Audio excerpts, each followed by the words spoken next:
Hey everyone, Official Guy Reviews back with you one more time. I've been trying to keep up with some regular style videos for you guys, posting weekly or more. I did miss last week, but I did want to come back and hit you with another video. This is a big one for me. This is literally 10 years in the making, to be completely honest. And I think at the end of the day, I'm excited for what it could bring. I'm a little nervous, I'm going to be honest, and dealing with a bit of the frustration that sometimes you run into when you're switching phones. So I got to get used to this new boom arm here. I officially switched from the Note 10 Plus to the iPhone 12 Pro Max.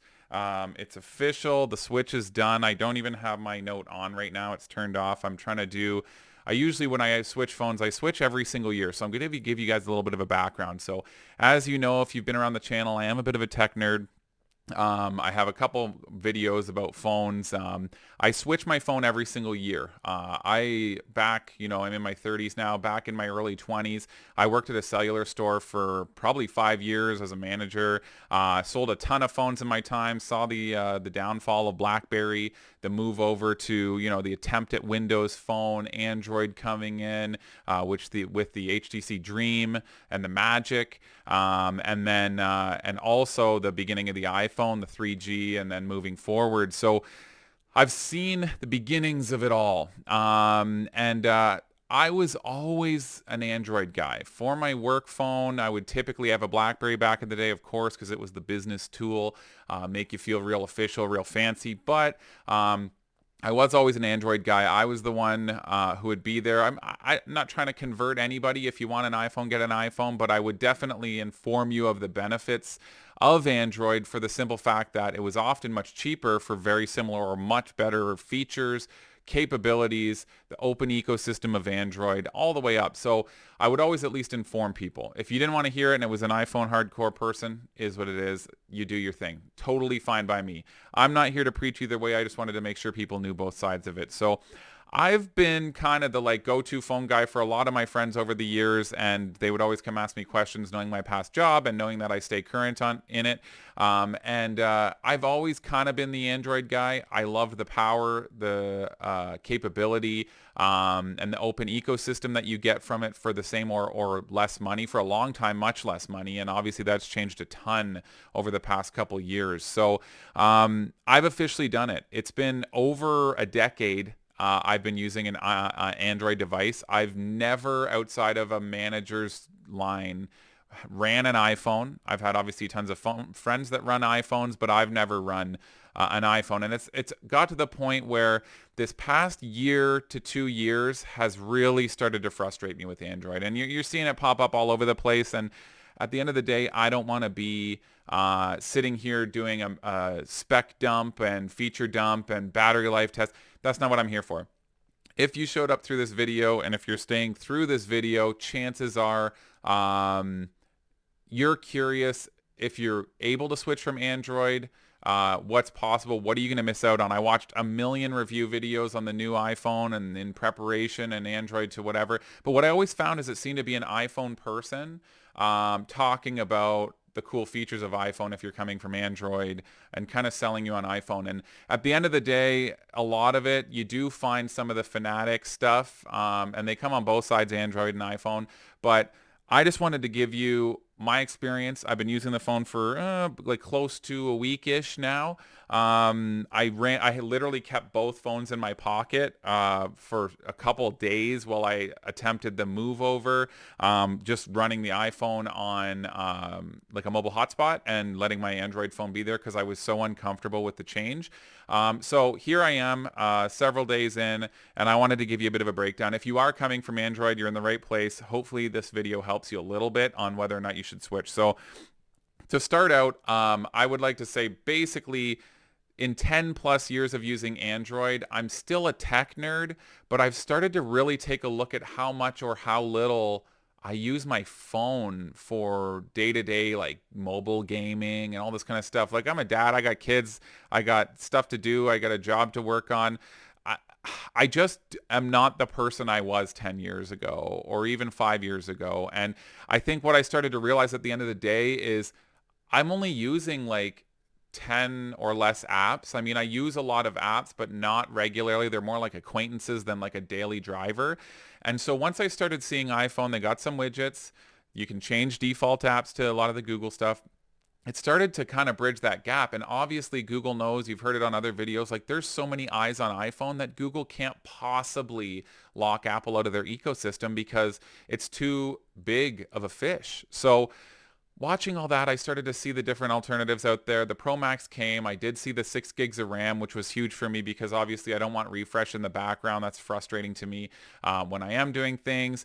I mean, I'm not gaming or anything, but just opening an app that I had previously been in to see it refresh is frustrating. So my previous phone, as you guys would have seen on my past review, Samsung Pay review, is the Note 10 Plus. I got Note 10 Plus last year. Around Black Friday, I switch every single year. And the Note 10 Plus was a great phone. Don't get me wrong. I would highly rate it. It was fantastic. There's probably only one better phone Android-wise that I've ever run as far as smoothness and comfortability, and that was the OnePlus 6T, which was my previous phone to the Note 10 Plus. And the frustrating part of it comes from Canada, where at the end of the day, I just can't afford / justify swapping every single year. I know it's kind of like a first world thing. Well, you're swapping every single year. You don't need to. Here's the problem. With Android, the tech nerd in me would get me, and I would see the new stuff, and I'd see the new design and the new style and the new features, and I'm like, oh my God, it's beautiful. I got to see it. Samsung has some of the most gorgeous looking hardware, feels great in the hand. And I just had to keep up, and it just tugged on my tech nerd heartstrings. So in some of my realizations, the ultimate cost of how much this is going to cost if I want to do this every year going forward with phones getting upwards of $1,500, $2,000, I wanted to find something that would pull me out of the rut of Android, upgrading every year, always wanting the latest, greatest, and put me into something boring. And I think that really is the initial draw of the iPhone to me. This phone it's beautiful. Like, it's an absolutely gorgeous phone. Like, look at the style, the design. You've watched a million different videos of it. You know it's a gorgeous phone. iPhones are always beautiful. They're works of art. It's just the way it is. But Androids, they have every single shape, form, plastic, glass, metal, you name it. The Note 10 Plus feels amazing in my hand. I haven't had it without a case in a while, and it feels so good. The curved edges, the curved screen, it's beautiful. But next year, the next Android, the next whatever, Samsung, HTC, or, whatever, Motorola, the OnePluses, you name it, it's going to be gorgeous again. And there's some big change that's going to happen, and it's going to go forward, and I'm going to want to jump on it. Here's the thing. This is gorgeous, don't get me wrong, but so is the 11 Pro Max, so is the 10R. So they're all pretty, and they look very similar. I mean, as an Android person who sees crazy changes in form factor, I know that this has the flat sides, crazy concept, throwback to the old days, but it's all just pretty. It all looks kind of similar to me as a person who's had my hands and eyes on Android for a decade. But in a good way, this thing is boring. It still has a notch on the top. It's still got the notch versus the nice little hole punch of this guy. It's still got, the same basic layout. Like, you're going to have your same icons, trigger warning for anybody who sees a million notifications and gets pissed off at it. I got a lot on there, but like, it looks the same. It feels the same. Widgets tweak a little bit, sure, but like, when I played around with an iPhone 3G, it kind of looked like this. I mean, I know you couldn't clear off a screen like this with nothing on it, but just the one on the bottom. I know you couldn't do that, but it's very similar. And I don't think that if I have this, I'm going to want or care to do a crazy upgrade next year or the next year after that. And that's kind of the beauty of it.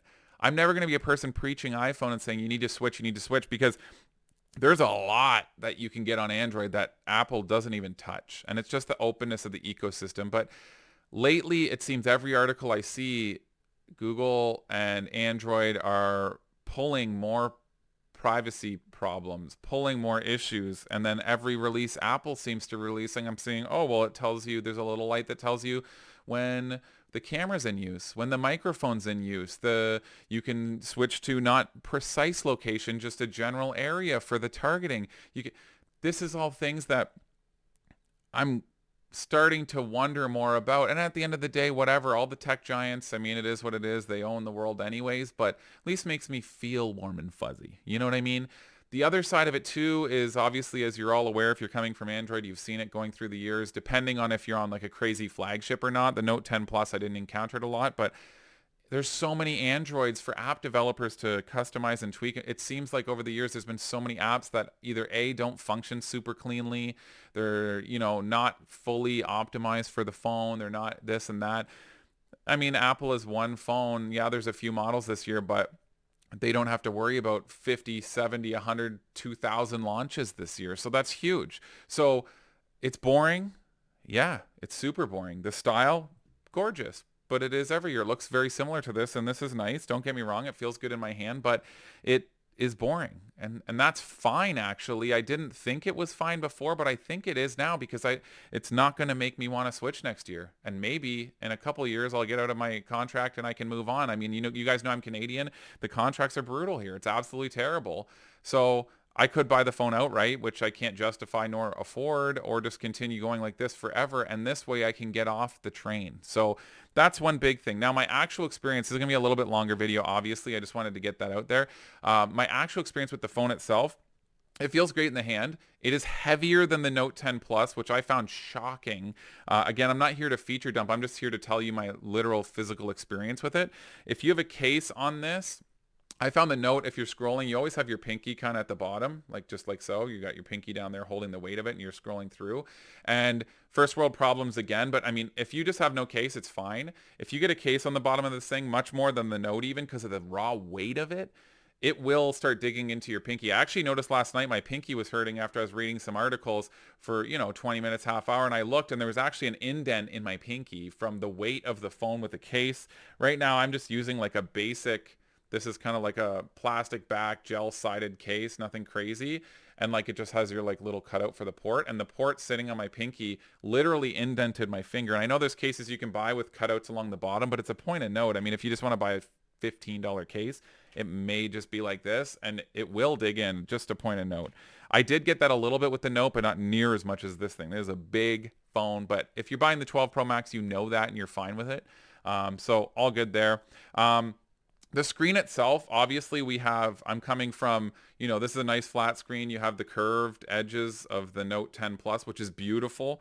The Infinity style display.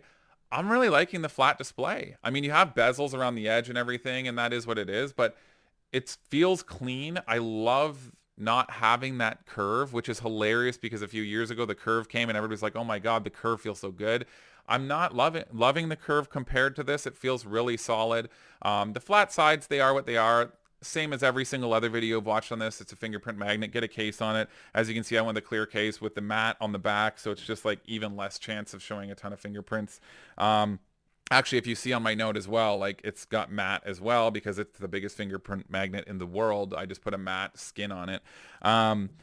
The screen is really nice. It's gorgeous. I know it doesn't have the crazy refresh rate, but the nice thing is I'm coming from the Note 10 Plus before I adapted to a 90 or 120 hertz refresh, and it's clean. Just like everybody else has said, I mean, you're not going to have an issue here of being like, oh my God, it's so not smooth. It's clean. It's fine.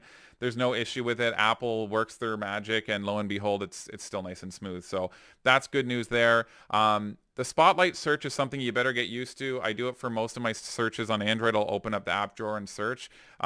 Spotlight search is really clean on the iPhone. You just pretty much, for any of you Android guys, you just slide down anywhere, and there it's going to pop up to you, right? So clean and easy. It's been the biggest transition helper for me. As I move over, you got like your recent apps or SIRI suggestions at the top, and then maybe a quick message suggestion, and then you can search right away. It'll find apps you have installed, don't have installed, everything. And it's clean, it's fast, it works super well. It's been one of the easiest things to help me transition. So that's your search. You got to know it. Next up, if you do have a smaller hand, like I have pretty large hands and I can't reach, all the way top corner. If you have reachability settings on, I'll try and keep this in the center for you. So with the reachability settings, you just basically scroll in the corner. If I can get it to go here from the back. There you go. So you see this? See how it pops down like that? That's your reachability settings, right? So with the reachability settings, it lets you then, I can now scroll down my notification settings and all that at the top. And it's nice and clean, works super well. Next up, I would say the other accessibility option that I'm having a lot of fun with that I feel like they used to have a couple LGs that had it, like a knock to wake. You still see it on some of the Samsung stuff and whatnot, but there is a back tap feature. So if you search, you can just, again, spotlight search, back tap, and touch accessibility. This is a big one for me. You scroll all the way to the bottom there and you see it right at the very bottom there. Back tap on. You can actually go in here and set a double tap and a triple tap feature. And I have found this super handy as I figure things out and try to get comfortable with, you know, all the different little tweaks of the iOS.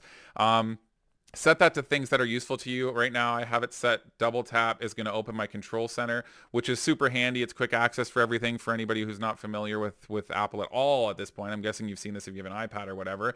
But the double tap for that I find super handy. It's quick access for all your features. Normally for that, obviously you all know you have to slide down from the top corner. This way it saves you having to do that reachability, and it's a nice easy like just, and then there it is. And it works. I've seen it work pretty much every single time, which is good. Works with a case on, which is nice. And I have it right now to set triple tap to, oh, look, there you go. It didn't work. Or do I not have it set? Okay. Oh, maybe it's not faced. Yeah, there you go. Triple tap is for screenshot. So there's proof that I guess it doesn't always work, but every time I've been using it, it's been functional. So there's a double tap, triple tap. You can have it do basic settings and whatnot. I have screenshot for triple tap, control center for double tap. It's clean. It works. It just, again, one of those little things that helps your transition a little bit because you can remember the double tap, triple tap pretty straightforward. Next up, keyboard. I haven't tweaked any keyboard settings or anything. Autocorrect is left the same. I haven't added anything to dictionary. I'm coming from Google Keyboard. No matter what phone that I was using, I always installed Google Keyboard because it just worked, as in my experience, the cleanest that I could find.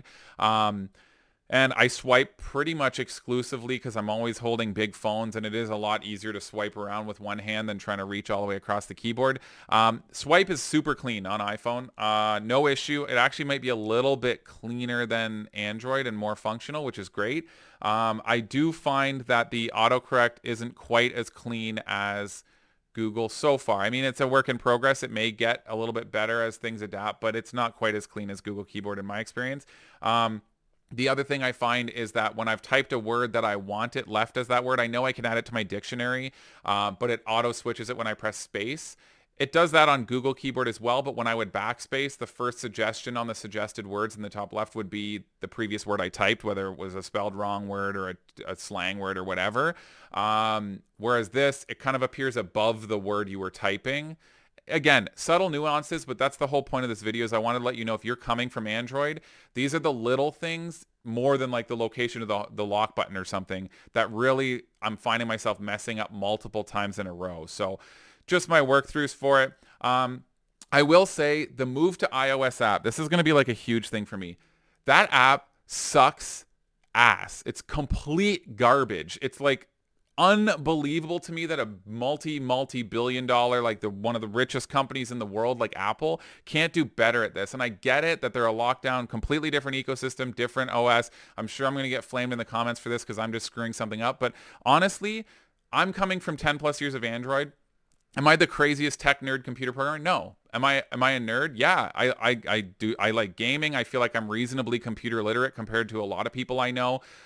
And it is complete garbage. So when you use the iOS app, it's clean, it's easy, the easy air quotes, but it's complete garbage. It doesn't work for shit. I've switched like a million Android phones over the years, Android to Android. I get it. It's the same to the same. And if you go iOS to OS, it'll be the same too. I don't care. When I'm switching a complete operating system, the understanding should be that I'm a complete moron and I know absolutely nothing about the new OS, and the OS needs to win me over, right? So I just feel like so you plug in the two devices, you download Move to iOS on your Android, you download Move to iOS, or it'll ask you, you have to do it when you do the setup as far as I experience. On your iPhone, it'll say Move from Android. So I click Move from Android. It says, okay, log in, connect up, and they basically connect to each other wirelessly. And The actual process of moving, it's very simple what you can move. You can move like your contacts, messages, apps, photos, and you check what you want to move. So I'm coming from 10 years of Android. Now, I obviously use Google Photos. I've used them forever. I'm super sad about losing the unlimited data, but is what it is. I can just log into Google Photos on Android or on the new iPhone. I get it. I understand. That's a great workaround. But out of all the like literal hundreds of gigs I have stored on my Google Photos, I think I had like maybe 8 gigs worth that were either not part of backup folders or whatever, that were available to be moved over. So you know what? By default, it's all checked. I left it. I just clicked move, right? So here I am with 2 phones that it says don't do other things on the phones or it could reset the process. Plug both devices in and essentially walk away from the devices. So I plug them in to power source, not to each other. I plug them into a power source. They start the transfer. I don't touch a single thing. My screen on my note is set to basically not lock until like an hour. So it's not going to screen lock. It gets maybe 10 minutes in. It's saying like approximating time for the transfer, approximating time for the transfer. And it's like 130 hours. And I'm like, oh, it's probably just screwing up. It's a little slow right now. It's getting the connection. That's like where it leveled out to. It was higher than that. 120, 110 hours, 120. Like, I could not believe it. I understand 8 gigs, whatever. That's a lot to move, blah, blah, blah. But it just is crazy to me that that's where we're at in 2020 when you're trying to win someone from a different OS. So just be aware it's not clean and it's not comfortable is what it is. And I get it. It's like a first world gripe. I know you're probably going to smash me in the comments about it. Like, you're a moron. You don't know what you're doing. Cool. I get it. I don't know what I'm doing. That's the whole point, right? So I'm trying to adapt to it. And it just seems to be like pulling teeth. So I realize that's not going to work. Cancel out of it. Reset back to the beginning. Obviously uncheck pictures. I have a ton of messages. I need my messages. That's super important. It was a couple gigs worth because it's literally like 10 years worth of messages. I need a lot of that stuff. So I go back, I click only messages. I left them on chargers as I left my house. I should say also probably 15 minutes into the first attempt, there was an unknown error and it just stopped transferring and said retry. So that was super frustrating. If I would have left the house and that would have happened, I thankfully caught that at the beginning. And then I would have come back to 2 phones that were fully charged and no data has been transferred after not being able to use them for however long. So I unchecked that. I get through, I check only messages and contacts basically. I think I maybe afterwards it asked if you wanted to import your apps and I said sure, but that was after. The contacts were fine because what came over and then the rest were just synced through Gmail, which is totally fine. I just moved them that way. But to move the like couple gigs of messages, I left the house and it took around an hour and a half for them to do it. It didn't error, thankfully, but it took an hour and a half just to move my messages. And contacts are, like 97% of them were through Gmail anyways, backups. So I'm pretty sure when I started with the iPhone, the big amount of contacts that moved over was like legitimately like 9 contacts were in my phone before I sync my Gmail and move those contacts in. So that app sucks and there's no good way to put it. It's just not clean. I'm sure there's ways you can do it through the PC, but in a couple like loose Googles, I didn't have any luck at it. It was not fun. Next, I would say probably like once I got in, the logging in and everything was great. I will say, honestly, this is like the hugest perk ever. And obviously all you iPhone people are like, what are you even talking about? This is like a joke. That the Face ID is so clean. Like that is the cleanest thing ever. No fingerprint, whatever, no problem. I know it's a little annoying with the mask, but that's what you just put a pin on it for. But Face ID is crazy. Like you guys got it so good the way it integrates into everything. And I know there's Androids that do it and use like thumbprint. I'm just telling you, like for the amount of apps that use Face ID to log in is so sick. So one, it's a pain in the ass to get everything logged in and set up the first time, like huge pain in the ass. But once it's done, like holy, Face ID is crazy. The Apple keychain is there just waiting to see if you want to put passwords into it. And I know Google has it. I promise you it's not as clean as the Apple ecosystem. Like that password situation is unbelievably clean. I will say this isn't even a sponsor.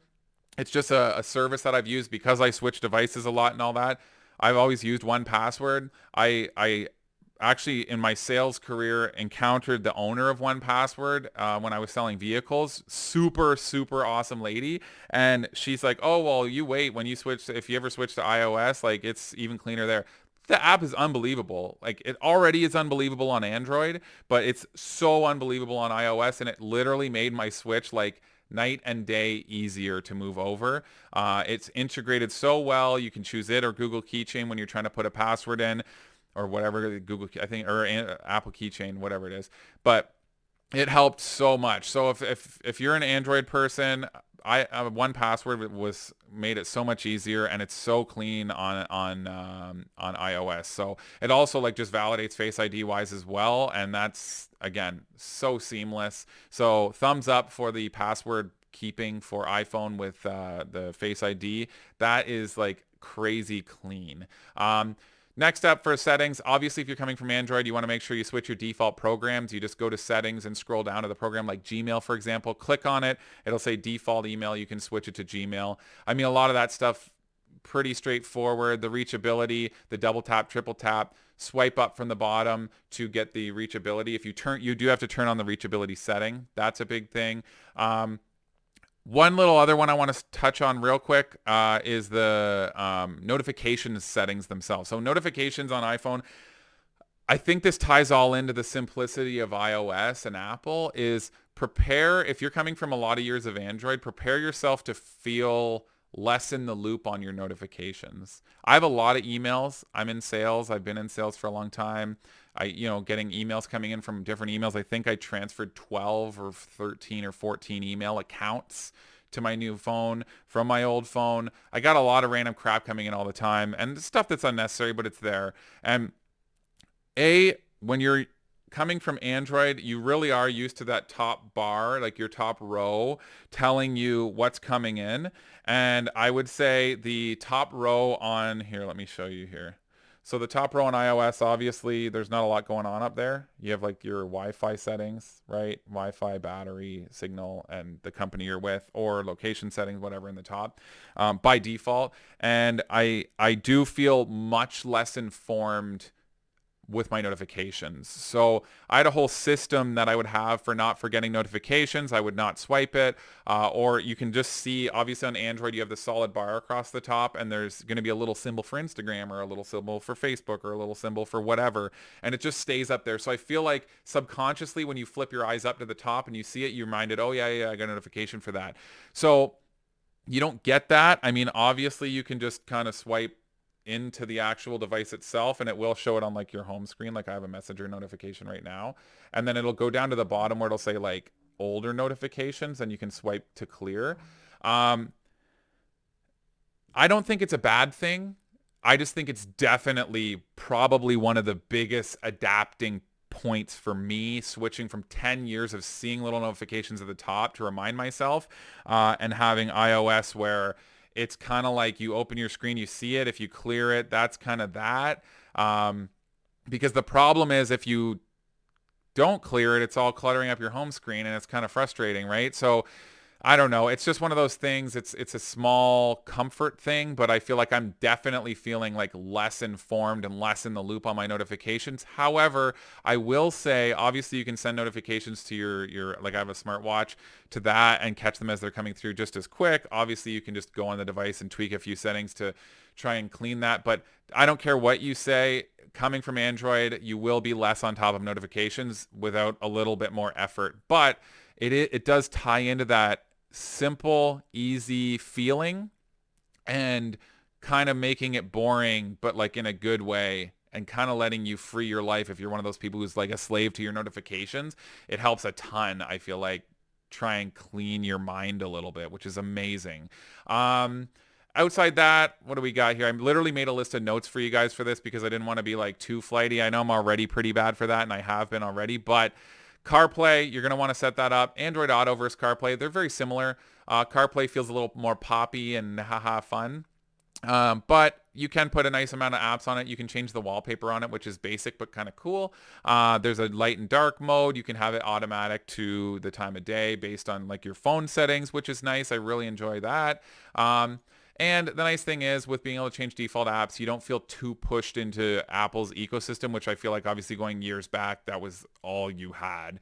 Um, Another big one for me is I've noticed that I've gotten multiple notifications on the device itself for things not giving proper updates and whatnot if I don't leave it open in the background. Now this is, again, I've seen lots of people with Android or iPhone, and you go into their recent app drawer that's got stuff that's open in the background, and it's like, it literally gives me like a heart attack seeing like 3,000 apps open, and I just like almost I get into a habit of just like all my open apps and I close all. Obviously, you can't really close all, you have to swipe, swipe, swipe.